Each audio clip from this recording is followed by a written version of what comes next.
నిశ్శబ్దం.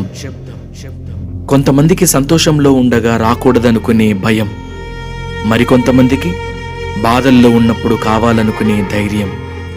కానీ ఆత్మీయ జీవితం, ఆధ్యాత్మిక ప్రయాణంలో ఉన్న నిశ్శబ్దం మాత్రం వేరే రకం. అది శిక్ష కాదు, శిక్షణ. శూన్యం కాదు, సమాధానం. మన జీవితంలోని కొన్ని దశల్లో దేవుడు మాట్లాడటం ఆపినట్లు అనిపిస్తుంది. మన ప్రార్థనలు గాలికి వ్రేలాడుతున్నట్టు, మన కన్నీళ్లు నేలవాలుతున్నట్టు అనిపిస్తుంది. కానీ అదే సమయంలో దేవుడు మనతో చాలా సందర్భాల ద్వారా మాట్లాడుతాడు, నిశ్శబ్దంగా. ఏమీ చేయలేని సమయాల్లో ఆయన చేయబోతున్న దానికి వేచి చూడటం నేర్చుకునే సమయం ఇది. యేసు కూడా నిశ్శబ్దాన్ని ఎంచుకున్నాడు.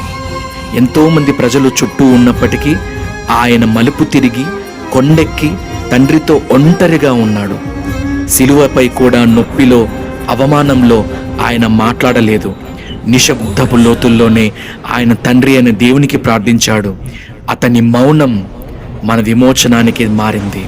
ప్రవక్త అయిన హబక్కూకు 2వ అధ్యాయం 20వ వచనంలో ఇలా చెప్పారు: యెహోవా తన పరిశుద్ధ ఆలయంలో ఉన్నాడు, భూమి అంతయు ఆయన సన్నిధిలో మౌనముగా ఉండవలెను. దేవుని ముందు నిశ్శబ్దం ఒక బలహీనత కాదు, అది గౌరవం. దేవుని శాంతిలో కూర్చోవటమే నిజమైన ఆరాధన. చుట్టూ ఉండే బంధువులు, సహవాసము, ఉద్యోగము, చదువు, రోజువారి గోల, తపన, నిరీక్షణ మధ్య కూడా కొంచెం నిశ్శబ్దం కావాలి. అది మన విశ్వాసాన్ని పటిష్టం చేసే సమయం, మన ఆత్మను దేవుని వాక్యంతో సర్దుబాటు చేసే సమయం. దేవుని నిశ్శబ్దం మన ప్రార్థనలకు సమాధానం కావచ్చు. ఎందుకంటే కొన్నిసార్లు సమాధానం మాటల్లో కాదు, శాంతిలో ఉంటుంది.